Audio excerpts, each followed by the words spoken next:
wenda nk'akazi mu bindi bindi ajya gushinga urusengero. Kuko azi ko nashinga urusengero ari buze gukuramo akantu. Ibyo narabibonye cyane rwose. Umuntu atangira ashinga nk'icyumba cy'amasengesho gutyo abayoboke bakaza, ejo bundi akabashinze ikeki, ahubwo ngubwo yatangiye gukamura abantu nk'amafaranga, ibintu nk'ibyo. Ariko ubwo leta yabyinjiyemo uko byasa kose biraza kugenda bisobanuka rwose. Gusa icyo nemeranya n'abantu ni uko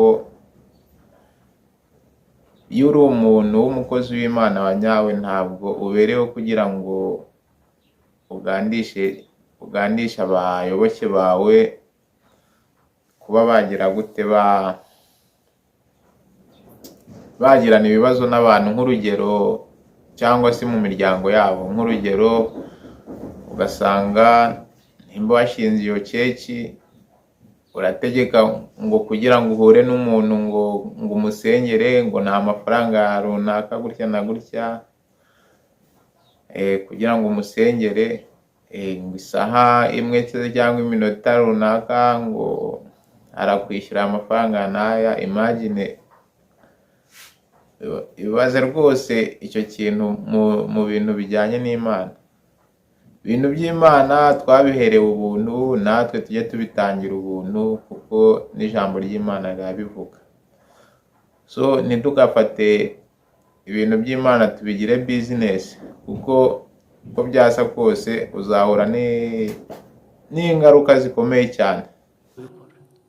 Ibi mvuga murabizi ko biriho, ko byabayeho, ntabwo ari byo mpimbye. Njye mushatse nanababwira n'amazina,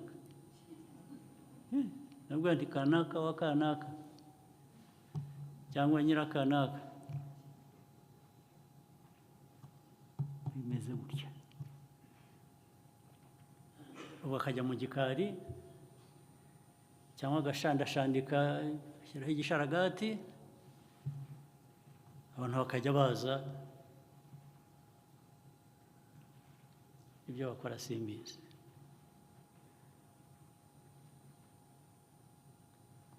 Abandi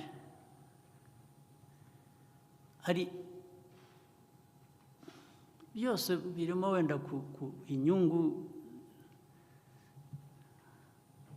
z'amafaranga, ariko hari n'ibindi udashobora no kumva niba binarimo n'inyungu z'amafaranga, ariko bikorwa ukuntu. Uzi kubwira abantu, ukajya mu bantu ukababwira ngo murabizi, nimuze mujye mu nyoboke, narabonekewe nabwo ko bizagenda bitya, mujye mwurira ibiti, mujye mu mashami yabyo, kubera ko igihe wazamutse ubwo buri hafi n'Imana, ubwo wazamutse wagiye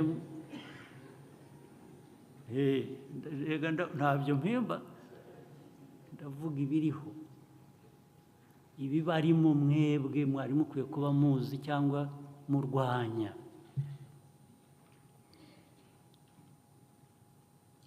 Abandi bagashora abantu mu buvumiro caves, ngo mugende, nimugera iyo ngiyo kure wumva umwuka utangiye guhera, ubwo nyine waswicinze mu wundi mwuka.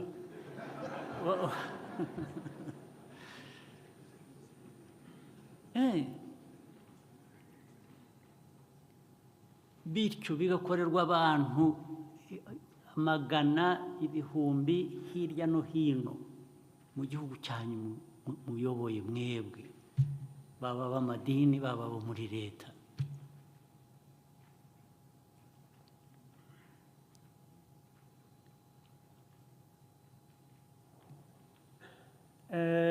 Abandi ibyo ntarumva, kandi koko niho navugiraga ko bya bindi bihuzwa.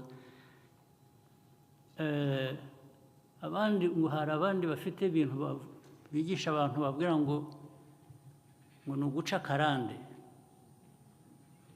Guca akarande ni ukuvuga ngo ni ugutandukanya imiryango, ugatandukanya abana n'umuryango, bagatandukanya rimwe na rimwe umugabo n'umugore. Ibyo byabaye hehe usibye ko niba hari n'ahandi byabaye hano mu byemerera igihugu?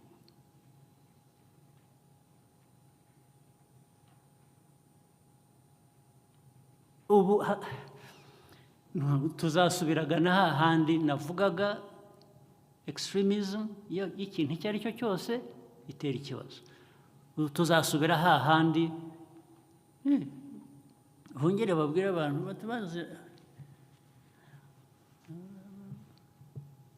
abantu barebare nibo begereye Imana kurusha twebwe bagufi. Ubu dufite ikibazo, ubu ni ukuvuga ngo batureba gutya bakumva ko dukwiriye gupfa.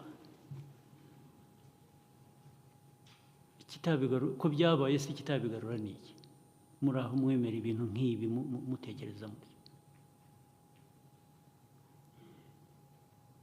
Ikitabigarura ni iki? Mwaje aha, mwaje gushimira ibi ngibi mufite se? Mwaje gushimira iyo mico? Mwemereka bajyamo abantu bose bagahinduka. Ariko se ko narinzi ko abantu twese Imana nyine yaduhaye n'ubwonko dutekereza. Erega yabuguhaye ngo nugira ikintu umuntu akubwira ikintu kibi cyangwa guha ikintu kibi, uvuga uti ubanza ubaze, koresha ubwonko unabaze, uvuga utari